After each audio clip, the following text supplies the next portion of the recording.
আসসালামু আলাইকুম। এটিএন বাংলা সংবাদে সবাইকে স্বাগত জানাচ্ছি। ফিরোজ তোহা। শুরুতে বিআরবি কেবলস সংবাদ শিরোনাম। জাতীয় ঐকমত্য কমিশনের সংলাপ শুরু কাল। প্রথম বৈঠকে এলডিপির সঙ্গে শান্তিপূর্ণ নির্বাচনের জন্য পুলিশকে এখন থেকে প্রস্তুতির নির্দেশ প্রধান উপদেষ্টার। ধর্মীয় উগ্রবাদ ও চরমপন্থা নিয়ন্ত্রণে ব্যর্থ হলে বহির্বিশ্বে ইমেজ সংকটে পড়বে দেশ, মন্তব্য তারেক রহমানের। ফ্যাসিবাদ বিরোধী ঐক্য অটুট রেখে ষড়যন্ত্র মোকাবেলার তাগিদ। বিগত স্বৈরাচারের আমলে রাজনৈতিক প্রভাবে বিচার অঙ্গনকে কলুষিত করা হয়েছে, অভিযোগ জামায়াত আমিরের। সরকারি মদদে ঘৃণা ও সহিংসতা ছড়ানোর অভিযোগ জিএম কাদেরের।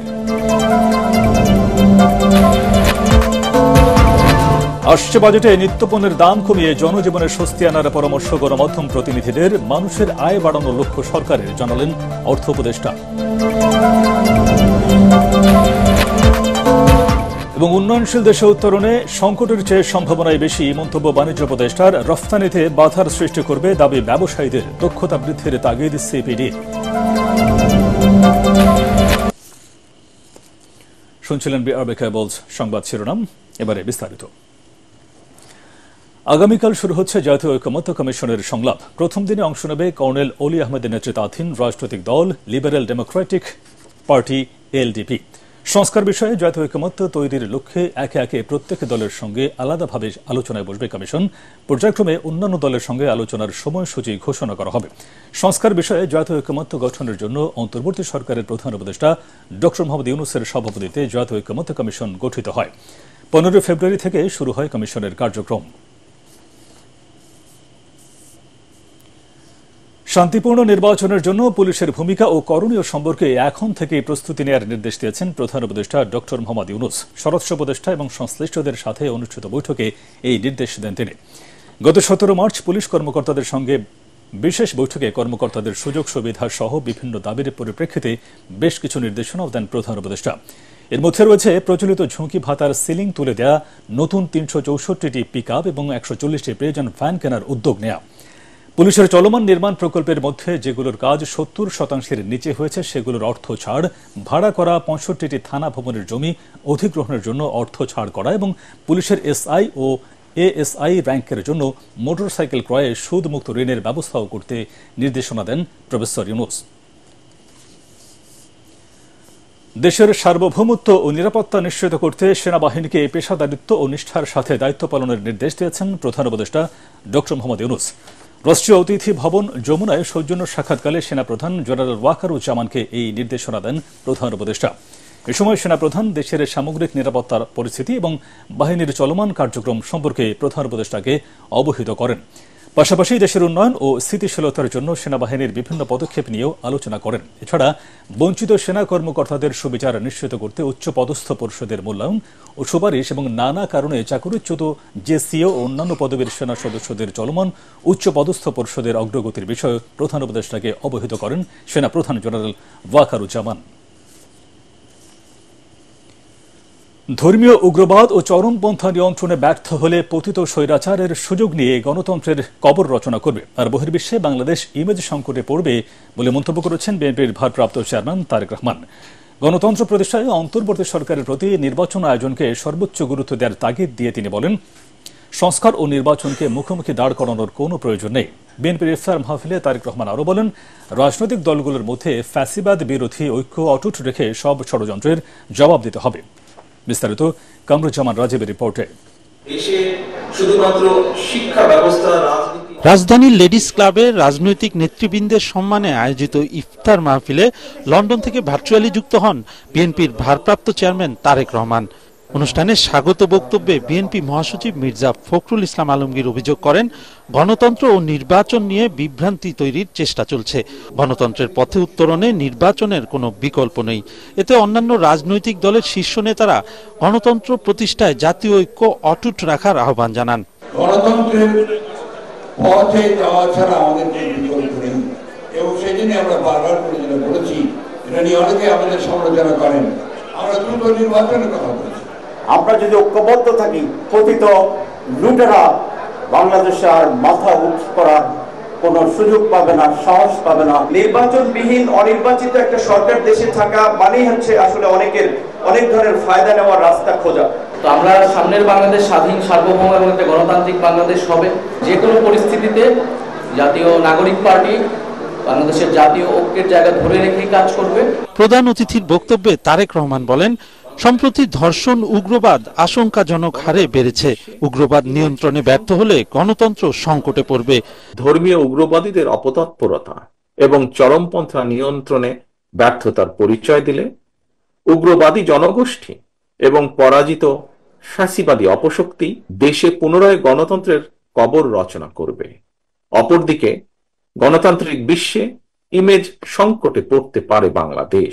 তিনি বলেন, রাষ্ট্রে জনগণের মালিকানা প্রতিষ্ঠায় নির্বাচন প্রয়োজন, কারো ক্ষমতায় যাওয়ার জন্য নয়।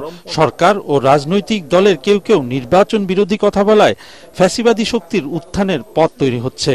জনপ্রত্যাশার প্রতি শ্রদ্ধা না দেখিয়ে নতুন রাজনৈতিক বন্দোবস্তের নামে গৌণ ইস্যুকে মুখ্য করে অকারণ সময় ক্ষেপণের চেষ্টা হলে সেটি জনমনে ভুল বার্তা পৌঁছবে। একটি গণতান্ত্রিক সরকার প্রতিষ্ঠার লক্ষ্যে অন্তর্বর্তীকালীন সরকার নির্বাচনী ব্যবস্থার সংস্কারকে সর্বোচ্চ অগ্রাধিকার দেবে। এটি গণতান্ত্রিকামী জনগণের প্রত্যাশা। ঐক্যবদ্ধ থেকে গণতন্ত্রকে শক্তিশালী করাই আগামী দিনের রাজনৈতিক বন্দোবস্ত বলে মন্তব্য করেন বিএনপির ভারপ্রাপ্ত চেয়ারম্যান তারেক রহমান। জাতি সম্মিলিতভাবে যেন আমরা দেশ এবং জাতিকে। কামরুজ্জামান রাজীব, এটিএন বাংলা, ঢাকা। বিগত সময়ে রাজনৈতিক প্রভাবে আদালত পরিচালিত হয়েছে বলে মন্তব্য করেছেন জামায়াতের আমির doctor Shafiqur Rahman. Supreme court bar অডিটোরিয়ামে লয়ার্স কাউন্সিলের ইফতার পার্টিতে এই মন্তব্য করে তিনি বলেন, বিচার অঙ্গনকে ঢেলে সাজাতে পারলেই ন্যায় বিচার প্রতিষ্ঠা পাবে। বিস্তারিত জানাচ্ছেন Khairul Islam. Supreme court bar অডিটোরিয়ামে লয়ার্স কাউন্সিলের ইফতার পার্টিতে অংশ নেন আইনজীবীরা। এতে যোগ দেন জামায়াতের কেন্দ্রীয় ও মহানগর নেতারা।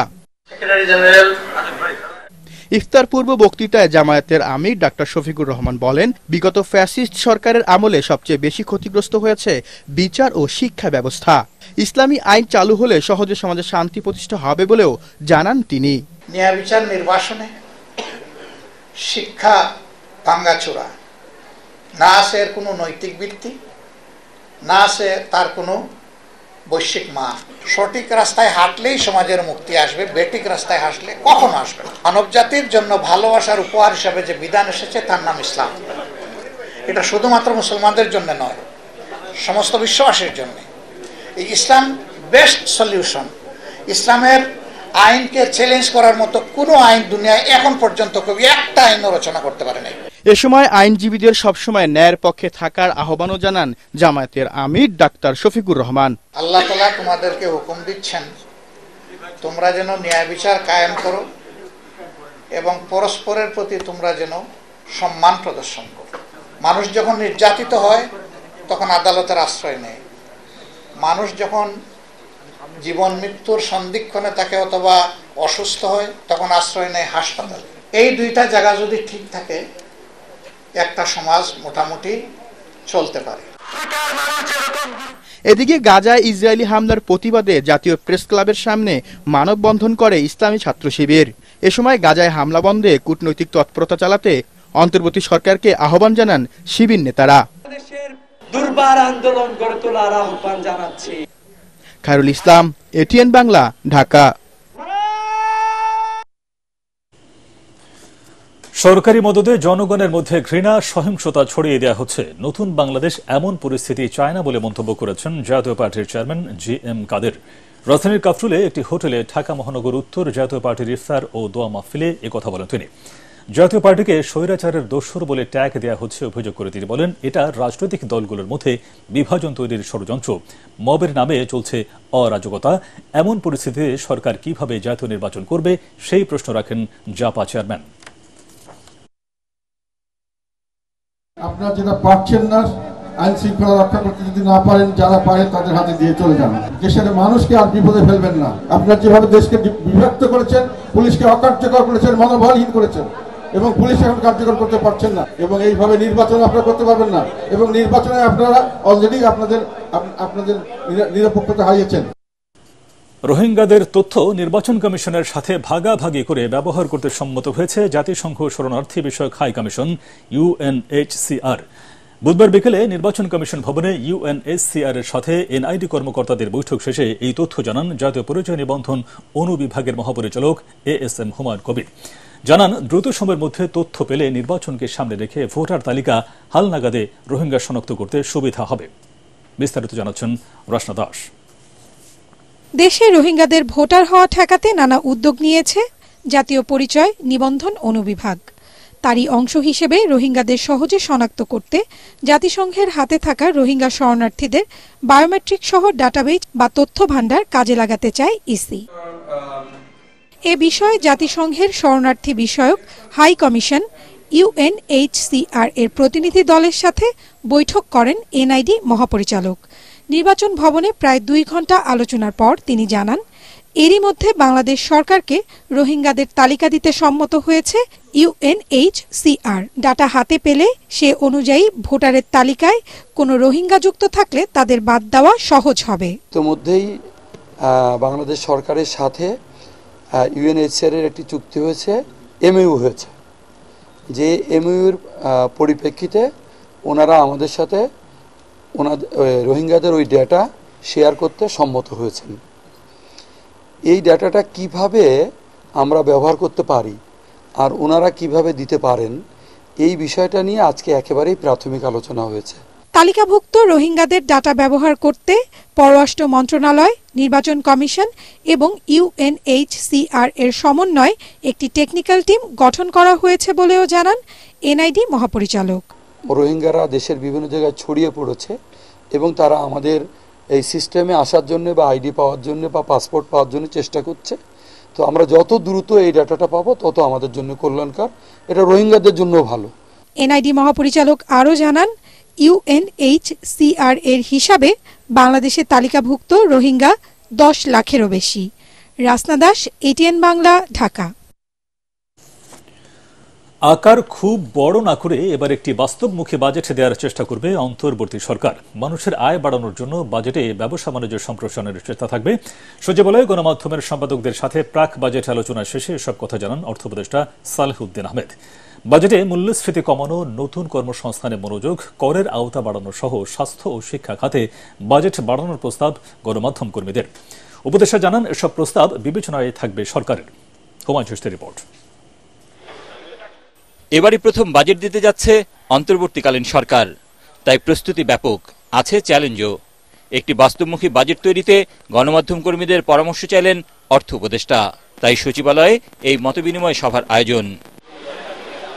গণমাধ্যমের সবার চাওয়া প্রায় একই রকম, নিত্যপণ্যের দাম নাগালে রেখে মানুষকে স্বস্তি দেয়া, কমাতে হবে মূল্যস্ফীতি, বাড়াতে হবে কর্মসংস্থান। বললেন, দেশের অর্থনৈতিক ভিত মজবুত করতে বিকল্প নেই করের আওতা বাড়ানোর। কর্মসংস্থানের বিষয়টা যদি একটু আপনারা নজর দেন, সেক্ষেত্রে আমি মনে করবো সেটা আপনার আইন শৃঙ্খলা, ল অ্যান্ড অর্ডার সিচুয়েশন উন্নতির ক্ষেত্রেও একটা বড় অবদান রাখবে। ব্যক্তি পর্যায়ে কর সীমাটা 5 লাখ টাকা করলে আমার মনে হয় এটা সবার জন্যই উপকার হবে। বাজেটে একটা জবাবদিহিতা থাকা উচিত। বিনিয়োগ বলে অ্যাট্রাকশন করার পরিস্থিতি কেমন আছে সেটা নিয়ে আমরা অর্থ উপদেষ্টা বললেন, মানুষের আয় বাড়াতে হবে, তাই বাজেটে জোর দেওয়া হবে ব্যবসা বাণিজ্যে, তবেই বাড়বে কর্মসংস্থান। আমরা বলছি এই বছরের বাজেটটা আমরা একটু বাস্তবমুখী করব। বাজেটের সাইজ হয়তো বড় করব না, এডিপির সাইজও খুব হয়তো বড় হবে না। মূল্যস্ফীতি কমাতো, সাথে তোমার আয় যেন বাড়ে, যেন কর্মসংস্থান কথা বলবো। তবে ব্যবসা বাণিজ্যের প্রসার ঘটে, বিশেষ করে প্রাইভেট সেক্টর, ওটা আমরা চেষ্টা করবো। এটা নিয়ে ট্যাক্সের ব্যাপার আসছে, এডুকেশন এবং আইটিতে অ্যালোকেশন কমবে না, বরং বাড়বে। আলোচনায় সামাজিক নিরাপত্তা খাতের পরিধি ও ভাতা বাড়ানোর প্রস্তাবকে যৌক্তিক বলে মনে করেন অর্থ উপদেষ্টা। জানালেন, এ খাতে বরাদ্দ বাড়বে। হুমায়ুন চিশতি, এটিএন বাংলা, ঢাকা।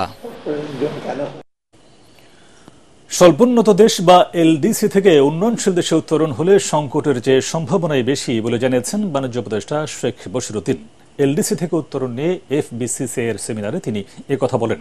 তবে অর্থনৈতিক চ্যালেঞ্জের মধ্যে উন্নয়নশীল দেশে উত্তরণ ঘটলে পণ্য রফতানিতে বাধার সৃষ্টি করবে বলে দাবি ব্যবসায়ীদের। এ সময় এলডিসি থেকে উত্তরণে ব্যবসায়ীদের মানসিকতার পরিবর্তন ও দক্ষতা বৃদ্ধিতে নজর দেওয়ার তাগিদ দেন সিপিডির গবেষণা পরিচালক খন্দকার গোলাম মোয়াজ্জেম। শরফুল আলমের রিপোর্ট। 5 দশক ধরে জাতিসংঘের স্বল্পোন্নত দেশের তালিকায় বাংলাদেশ। এরপর নানা ধরনের যাচাই বাছাই পেরিয়ে 2026 সালে উন্নয়নশীল দেশের উত্তরণ নিয়ে চলছে নানা আলোচনা সমালোচনা। এই পরিস্থিতিতে এলডিসি থেকে উন্নয়নশীল দেশের উত্তরণের যৌক্তিকতা এবং কি ধরনের চ্যালেঞ্জ মোকাবেলা করতে হবে তা নিয়ে বিশেষজ্ঞ, ব্যবসায়ী ও রাষ্ট্রের নীতি নির্ধারকদের সাথে মতবিনিময় আয়োজন করে ব্যবসায়ীদের শীর্ষ সংগঠন এফবিসিসিআই। অনুষ্ঠানে সরকারের এমন সিদ্ধান্তকে স্বাগত জানিয়ে বিশেষজ্ঞরা বলেন, এখনই প্রস্তুতি না নিলে বিপদে পড়তে পারে বাংলাদেশ। বাংলাদেশ একটা স্ট্রাকচারালি ট্রান্সফর্ম করবে। এখন যে ধরনের উৎপাদনক্ষম কাঠামো, এই কাঠামোটি পরিবর্তন করতে চাই আমরা। এলডিসি গ্র্যাজুয়েশনের মাধ্যমে এটি পরিবর্তন করতে চাই আমরা, এবং সেখানে আমাদের যেটি লাগবে যে আমাদের ইনসেন্টিভ স্ট্রাকচার যেগুলো রয়েছে সেগুলোতে পরিবর্তন প্রয়োজন হবে। ট্রেড পলিসি এখন যেভাবে তৈরি হচ্ছে, এই ট্রেড পলিসিগুলো এইভাবে না করে নতুনভাবে তৈরির প্রয়োজন পড়বে। কোন দেশ আমাদেরকে ডিউটি ফ্রি দিল, আমরা কোন জায়গায় ওয়েভার পেলাম, সরকারের কাছ থেকে সাবসিডি পেলাম কি পেলাম না, এই কম্পিটিটিভ আইডিয়া থেকে আমাদের কমপ্লিটলি বের হতে হবে। ব্যবসায়ীরাও বলছেন, চ্যালেঞ্জ মোকাবেলায় সুনির্দিষ্ট উদ্যোগ ছাড়া এলডিসি থেকে উত্তরণ করা সম্ভব নয়। বাংলাদেশের ট্রেডের কোনোই সমস্যা হয়নি, আমাদের এক্সপোর্টের কোনোই ঘাটতি হয়নি অগাস্ট মাস থেকে শুরু করে এখন পর্যন্ত, কিন্তু তারপরও আমাদের supply chain has been interrupted. আমাদের যে ইউপাসগুলি আসছিল সেটার রেটটা আমাদেরকে মুডিজ এবং এসএনপি আমাদেরকে 1 নচ নামিয়ে দিয়েছে। অনুষ্ঠানে বাণিজ্য উপদেষ্টা বলেন, দ্রুত উন্নত দেশের তালিকায় বাংলাদেশকে নিয়ে যাওয়া প্রয়োজন। আমাদেরকে গ্র্যাজুয়েট হতে হবে। এই যে বাধ্যবাধকতা, এই বাস্তবতাটা মেনে নিয়ে আমাদের অর্থনীতির যে বৈচিত্র্য আনতে হবে, এই বৈচিত্র্য আনার জন্য নিয়ামক সমূহগুলোকে অ্যাপ্রোপ্রিয়েটলি কম্প্রিহেন্ড করতে হবে, আত্মস্থ করতে হবে। এই যে আমাদের স্মুথ ট্রানজিশন স্ট্র্যাটেজির সাথে আমরা কিভাবে নিজেদেরকে অ্যালাইন করব এবং গভর্নমেন্টের সাথে কিভাবে নেগোশিয়েট করব in policy support, in creating policies. অনুষ্ঠানে বাণিজ্য উপদেষ্টা আশা করেন, হঠাৎ অস্থির হওয়া চালের বাজার দ্রুতই নিয়ন্ত্রণে আসবে। নোট নিয়েছি। শারফুল আলম, এটিএন বাংলা, ঢাকা। রমজানকে কেন্দ্র করে গেল বছরের চাইতে বেশি ভোগ্যপণ্য আমদানি হলেও এ সকল পণ্য বাজারে একসাথে ঢুকলে দাম কমে যাবে এমন আশঙ্কায় লাইটার জাহাজকে ভাসমান গুদাম বানিয়ে রেখেছে অসাধু আমদানিকারকরা। এমন অভিযোগের প্রেক্ষিতে নৌবাহিনী, কোস্টগার্ড ও বন্দরের 3টি জাহাজ বহির্নোঙরে যৌথ অভিযান পরিচালনা করে। অভিযানে জাহাজগুলো কখন পণ্য খালাস করলো, গন্তব্যে যাচ্ছে কিনা তা তদারকি করা হয়। এছাড়াও বাজারে সয়াবিন তেলের সংকট থাকায় অভিযানে বেশ কয়েকটি তেলবাহী জাহাজ পরিদর্শন করেন কর্মকর্তারা। পাশাপাশি জাহাজের লাইসেন্স, ফিটনেস, অগ্নি নিরাপত্তা সহ বিভিন্ন বিষয়ে ম্যাজিস্ট্রেট খতিয়ে দেখেন। এই অভিযান পরিচালনায় মজুদ রাখার প্রবণতা কমেছে বলে দাবি করেছে কর্তৃপক্ষ। আওয়ামী লীগের সাবেক এমপি আব্দুস সোবাহান গোলাপের যুক্তরাষ্ট্রে 9টি ফ্ল্যাট ও বাড়ি সহ অবৈধ সম্পদের অভিযোগে মামলা করেছে দুদক।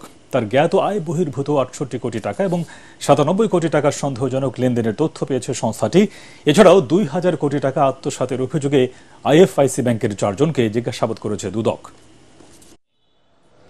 গোলাপ সাবেক সংসদ সদস্য, মাদারীপুর 3 সংসদ সদস্য হিসাবে দায়িত্ব পালনকালে ক্ষমতার অপব্যবহার, বিভিন্ন অনিয়ম ও দুর্নীতির মাধ্যমে যুক্তরাষ্ট্রের নিউ ইয়র্কের কুইন্সে 9টি ফ্ল্যাট ও বাড়ি সহ 68 কোটি 32 লক্ষ 75 হাজারও বেশি টাকা মূল্যের জ্ঞাত আয়ের উৎসের সাথে অসঙ্গতিপূর্ণ সম্পদ অর্জন এবং 51টি ব্যাংক হিসাবে 97 কোটি 63 লক্ষ টাকারও বেশি অস্বাভাবিক এবং সন্দেহজনক লেনদেন করার অপরাধ অনুসন্ধানকালে প্রমাণিত হয়েছে। এই কারণে তার বিরুদ্ধে একটি মামলা রুজুর সিদ্ধান্ত গৃহীত হয়েছে। আল আরাফা ইসলামী ব্যাংক অর্থ সংবাদ।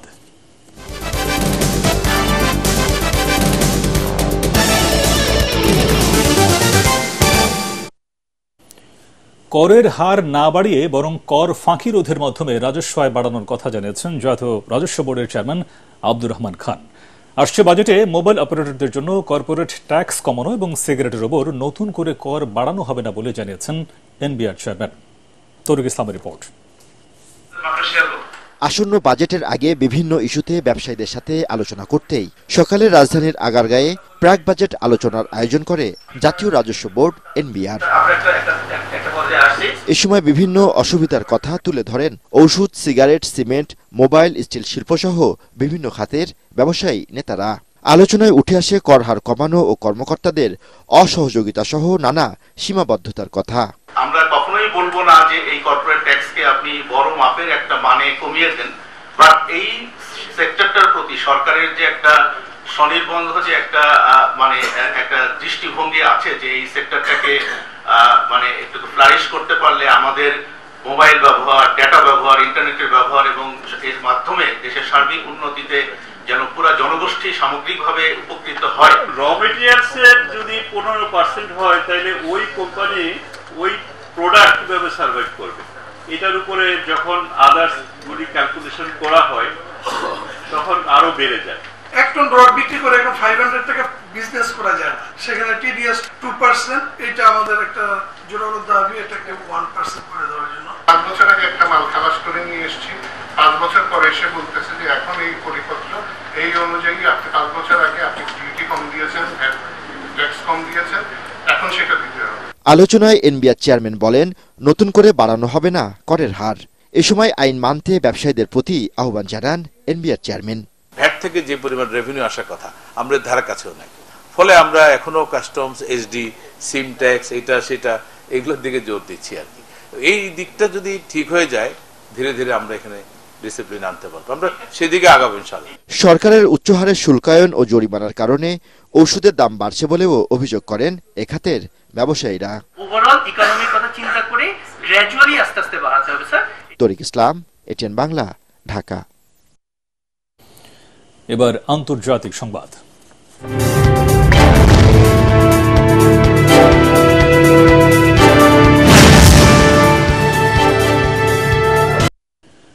ইউক্রেনের জ্বালানি ও অবকাঠামো লক্ষ্যবস্তুতে হামলা চালাবে না রাশিয়া। মার্কিন প্রেসিডেন্ট ডোনাল্ড ট্রাম্পের সাথে দীর্ঘ ফোন আলাপে এ বিষয়ে একমত হয়েছেন রুশ প্রেসিডেন্ট ভ্লাদিমির পুতিন। তবে পূর্ণ যুদ্ধবিরতিতে রাজি হয়নি মস্কো। মঙ্গলবার দুই নেতার মধ্যে 1.5 ঘণ্টার ফোন আলাপে এই সিদ্ধান্ত হয়। হোয়াইট হাউস একে শান্তির পক্ষে প্রথম পদক্ষেপ হিসেবে বর্ণনা করেছে। বাংলাদেশ নৃত্যশিল্পী সংস্থার কেন্দ্রীয় কার্যনির্বাহী কমিটির উদ্যোগে রাজধানীতে ইফতার মাহফিল অনুষ্ঠিত হয়েছে। পল্টনের সৈয়দ নজরুল ইসলাম সরণের একটি চার্জ রেস্টুরেন্টে ইফতারের আয়োজন করা হয়। এতে এদেশের স্বনামধন্য নৃত্যশিল্পীরা অংশ নেয়। ইফতারের আগে সাম্প্রতিক সময়ে দেশব্যাপী নারী ও শিশু নির্যাতন, ধর্ষণ সহ নানা সহিংসতার বিষয়ে কার্যনির্বাহী কমিটির সভা অনুষ্ঠিত হয়। সভায় মাগুরায় ধর্ষণের শিকার হয়ে মৃত্যুবরণকারী আসিয়ার পরিবারকে সহায়তা দেওয়ার বিষয়ে সিদ্ধান্ত নেয় নৃত্যশিল্পী সংস্থা।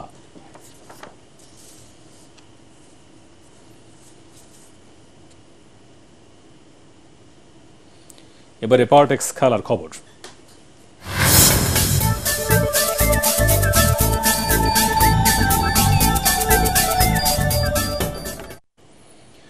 জামাল ভুঁইয়া সহ অন্য প্রবাসীরা যে প্রক্রিয়ার মধ্য দিয়ে জাতীয় দলে খেলেছেন সে প্রক্রিয়ার মধ্য দিয়ে ফাহমিদুলকে আসতে হবে বলে জানিয়েছেন বাফুফের সভাপতি তাবিথ আওয়াল। বসুন্ধরার কিংস অ্যারেনায় বাংলাদেশ ফুটবল দলের অনুশীলন শেষে এই কথা বলেন তিনি। এদিকে ভারতের সাথে এএফসি কাপের ম্যাচ খেলতে বৃহস্পতিবার সকাল 9টায় কলকাতা হয়ে শিলং যাবে বাংলাদেশ। পরাগার মানের রিপোর্ট।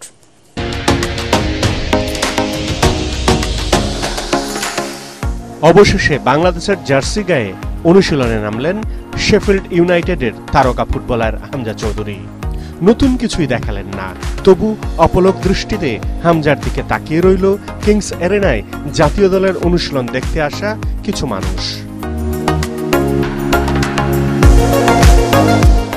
বাংলাদেশ দলে হামজার মতো খেলোয়াড়ের উপস্থিতি যে কোনো প্রতিপক্ষের জন্যই মাথা ব্যথার কারণ। ইটালি প্রবাসী ফুটবলার ফাহমিদুলের উপস্থিতি বাংলাদেশের খেলায় আরও ভারসাম্য আনবে বলে মনে করেন ফুটবল প্রেমীরা। বাফুফের সভাপতি তাবিদ আউয়াল জানান, ফাহমিদকে বাদ দেওয়া হয়নি, তিনি জাতীয় দলে খেলার প্রক্রিয়ার মধ্যেই আছেন। আমাদের বর্তমান স্কোয়াডেও কিন্তু দুজন প্লেয়ার আছে যারা তাদের প্রথমবার যখন বাংলাদেশে আসে খেলার জন্য তারা কিন্তু চান্স পায় নাই, কিন্তু পরে এক সময় অফকোর্স চান্স পেয়েছে বা স্কোয়াডে অন্তর্ভুক্ত হয়েছে। সেটার অনেক কারণ থাকতে পারে, সেটা রিজনস থাকতে পারে, আপনারা ভালো মতো জানেন, কিছু লজিক্যাল কিছু ইললজিক্যাল, বাট খেলাটা তো এভাবেই হয়। But end of the day আমাদের লক্ষ্যমাত্রা হলো সবচেয়ে শক্তিশালী টিম 25 তারিখে ফিল্ড করা ইন্ডিয়ার বিপক্ষে, আমরা সেটাই করতে যাচ্ছি। বর্তমানে যেই কিছু সোশ্যাল মিডিয়াতে যে বলে উঠেছিল ফাহমিদুলের ব্যাপারে, সেটা নিয়েও আমাদের কথাবার্তা হয়েছে। তো আমাদের আলোচনাতে ওরকম কোনো আলোচনা আসে নাই যেখানে এক পক্ষ আরেক পক্ষর বিপক্ষে বা আন্ডারস্ট্যান্ড করে নাই। নর্মাল কনভারসেশন আসছে যে আমরা প্রসেস ফলো করি কিনা বা কী প্রসেস আমরা ফলো করি, আমাদের বর্তমান লিগের প্লেয়াররা কেমন পারফর্ম করতেছে, সো ওগুলো সব ছিল। বাট অ্যাজ আই সেড, এটা একটা খুবই বহুমুখী আমাদের রিলেশনশিপ, সেটাতে আমরা কথাবার্তা বলেছি। হামজা চৌধুরী খেলতে আসায় শক্তি বেড়েছে জাতীয় দলের। আরও অনেক ফুটবলার বাংলাদেশের পক্ষে খেলার জন্য আগ্রহ প্রকাশ করছেন বলে জানান বাফুফে সভাপতি। আগে পথটা কে দেখাইছিল? আগে আমাদের জামাল ভুঁইয়া মতো প্রবাসী বাংলাদেশি ছিল, তারপরে তারেক কাজী আসলেন, তারপর অনেক ইন্টারেস্টেড পার্টি আসলেন, বাট ফাইনালি হামজা যোগ দিলেন। তা আমি মনে করি বাংলাদেশের ওই গোল্ডেন এইজে আবার যাওয়ার জন্য কিন্তু জার্নিটা শুরু হয়ে গিয়েছে। অ্যান্ড আমরা অনেক ইয়াং প্লেয়ার্সদের থেকে ইন্টারেস্ট পাচ্ছি, বাট বিশেষ করে আমরা বাংলাদেশের ভিতরেও কিছু ইয়াং প্লেয়ার যারা ট্রেডিশনালি লিগে আসতো না, তারা থেকে ইন্টারেস্ট পাচ্ছি। আজকে যখন দেখছিলাম আমরা ইন্টার স্কুল ফুটবলের জার্সিগুলোকে উদ্বোধন করলাম, সেখানেও কিন্তু আমি মনে করি আরও অনেক ভালো ভালো ট্যালেন্টেড প্লেয়ার্স আমরা পাবো। হামজা জামাল ভুঁইয়াদের উপস্থিতি আগামী 25 মার্চ এএফসি এশিয়ান কাপের ম্যাচে ভারতের বিপক্ষে লাল সবুজের দল ভালো করবে বলেই বিশ্বাস তাবিদ আউয়ালের। হামজা চৌধুরী বাংলাদেশে খেলতে আসায় ফুটবলে যে জাগরণের সৃষ্টি হয়েছে তা ধরে রাখতে হবে বাফুফেকেই। সঠিক পরিকল্পনা করে যদি এগিয়ে যাওয়া যায় তবে উপকৃত হবে দেশের ফুটবল, সেই সাথে তৈরি হবে আরও প্রবাসী ফুটবলার আগমনের পাইপলাইন। পরাগ আরমান, এটিএন বাংলা, ঢাকা। হামজাকে বাংলাদেশের মেসি হিসেবে আখ্যায়িত করে অধিনায়ক জামাল ভুঁইয়া বললেন, তার অন্তর্ভুক্তি দলের শক্তিমত্তা বাড়িয়েছে, তাই ভারতকে হারানোর ব্যাপারে তারা আরও বেশি আত্মবিশ্বাসী। এএফসি এশিয়ান কাপের ম্যাচকে সামনে রেখে দুপুরে রাজধানীর একটি হোটেলে আনুষ্ঠানিক সংবাদ সম্মেলনে তিনি এসব কথা বলেন। এ সময় হামজা চৌধুরী জানান, দেশে এসে তিনি মানুষের ভালোবাসায় সিক্ত। রিপোর্ট করছেন এস এম আশরাফ। এত ক্যামেরা, এত আলো, নিঃসন্দেহে একজনকে ঘিরেই তিনি হামজা দেওয়ান চৌধুরী। ইউরোপিয়ান ফুটবলে খেলেন, দক্ষিণ এশিয়ার কোনো জাতীয় দলেই এই মানের ফুটবলার নেই। হামজাকে নিয়ে তাই দর্শক, ভক্ত, গণমাধ্যমের আগ্রহ আকাশচুম্বী। জামাল ভুঁইয়া তাই বলেই দিলেন, বাংলাদেশের মেসি এসেছেন। তবে ফুটবলটা যেহেতু 11 জনকেই খেলতে হয়, তাই ভারতকে হারাতে বাকিদেরও সেরা পারফরমেন্সের বিকল্প নেই বলেও জানান জাতীয় দলের অধিনায়ক। The practice has been going well for the upcoming match. I think we are more than ready to face India. অন্যদিকে যাকে ঘিরে এত আগ্রহ, সে হামজা বিনয়ের সুরে জানালেন তিনিও বাংলাদেশের ফুটবলারদের কাছ থেকে কিছু শিখতে চান। আমি একটা ভিন্ন লিগ খেলেছি, ভিন্ন ধরনের স্টাইলে খেলি, তবে জামাল ভুঁইয়া সহ আরো যারা আছে তারা আন্তর্জাতিক ফুটবলে অনেক অভিজ্ঞ, আর অভিজ্ঞতা অবশ্যই একটা ব্যাপার। সুতরাং আমি তাদের কাছ থেকেও অনেক কিছু শিখতে চাই। এই কদিনের অভিজ্ঞতাও তুলে ধরেন ইংলিশ প্রিমিয়ার লিগে খেলা এই ফুটবলার। সিলেটি ভাষায় ভক্তদের প্রতি কৃতজ্ঞতা জানান। আমার ফ্যামিলি অলসো প্রাউড ফিল করতেছি যে আমি আইছি আর হাজার মানুষ আই আমার দেখছে আর ওয়েলকাম করছে। এ সময় কোচ হাবিয়ের কাবরেরা বলেন, অনুশীলন দেখে তিনি সিদ্ধান্ত নেবেন কোন পজিশনে খেলানো যায় এই ফুটবলারকে। S M Ashraf, ATN Bangla, Dhaka. শেষ করার আগে বিআরবি কেবলস সংবাদ শিরোনাম আরেকবার। জাতীয় ঐকমত্য কমিশনের সংলাপ শুরু কাল। প্রথম বৈঠক এলডিপির সঙ্গে। শান্তিপূর্ণ নির্বাচনের জন্য পুলিশকে এখন থেকে প্রস্তুতির নির্দেশ প্রধান উপদেষ্টা। ধর্মীয় উগ্রবাদ ও চরমপন্থা নিয়ন্ত্রণে ব্যর্থ হলে বহির্বিশ্বে ইমেজ সংকটে পড়বে দেশ, মন্তব্য তারেক রহমানের। ফ্যাসিবাদ বিরোধী ঐক্য অটুট রেখে ষড়যন্ত্র মোকাবেলার তাগিদ। বিগত স্বৈরাচারের আমলে রাজনৈতিক প্রভাবে বিচার অঙ্গনকে কলুষিত করা হয়েছে, অভিযোগ জামায়াত আমিরের। সরকারি মদতে ঘৃণা ও সহিংসতা ছড়ানোর অভিযোগ জি এম কাদেরের। আসছে বাজেটে নিত্যপণ্যের দাম কমিয়ে জনজীবনের স্বস্তি আনার পরামর্শ গণমাধ্যম প্রতিনিধিদের। মানুষের আয় বাড়ানোর লক্ষ্য সরকারের, জানালেন অর্থ উপদেষ্টা।